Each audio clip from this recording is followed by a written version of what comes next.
আমি আপনাদের গ্রামের ভিতরে যাব। চলেন।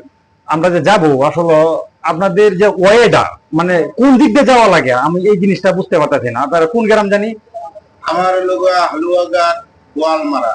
আপনি যাবেন কোন দিক থেকে? আমি মনে করেন এই কোনাকুনি যদি মমি সিং দেয় কোনাকুনি দৌড় সুরে দেই 2 ঘন্টা লাগা তাইতে গেলে কতক্ষণ সময় লাগবে গেলে পথলে?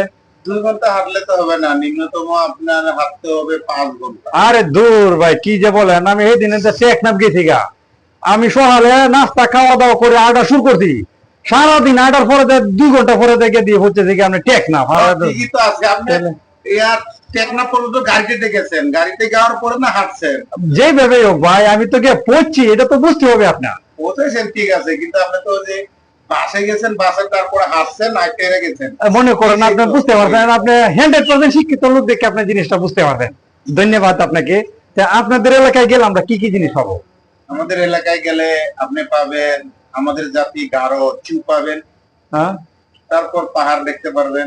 আচ্ছা, আবার বিভিন্ন জিনিস আপনি খাওয়ার জিনিস আছে, কোনো সমস্যা নাই, বিনোদনের অনেক জিনিস আছে। তাহলে আমার এলাকা না, আমরা যদি মনে করেন 15-20 জনের একটা কাফেলা নিয়ে আপনাদের এলাকার মাঝে রওনা দিই, সেক্ষেত্রে আপনার ওই কিরম সারা পাবো আমরা ওই এলাকায় গেলে? ভালোই সারা পাবেন, কোনো সমস্যা তা নাই। আমরা তো এনে যারা যাবো সবাই সিলাই বেটি লোক, বুঝছেন, সবাই হলো আন্তর্জাতিক মানে সিলাই বেটি। তো এখন ওই সিলাই বেটি গুলির নিয়ে আমরা যখন যাবো তখন তো দেখা যাবে আপনাদের এলাকার সকল কেথা বালিশ নিয়ে আমাদেরকে ঘিরাও করে দূরে লাগবে, ঠিক না? আচ্ছা যাই হোক, আমরা যাব এইটাই নিয়ত করছি, আপনিও আমাদের সাথে থাকবেন চিফ গেস্ট হিসাবে। আপনারা আমরা সবাই সামনে রাখবো আর আমরা আপনার পিছে পিছে যাবো। ঠিক আছে, সমস্যা নাই, আপনি যান, কবে যাবেন আমারে বলেন, আমি আপনাদের সাথে আছি। আচ্ছা তা ঠিক আছে, ওকে, আপনাদেরকে আমি invite বন্ধ করা করবো, নদী, সমস্যা নাই। এদিকে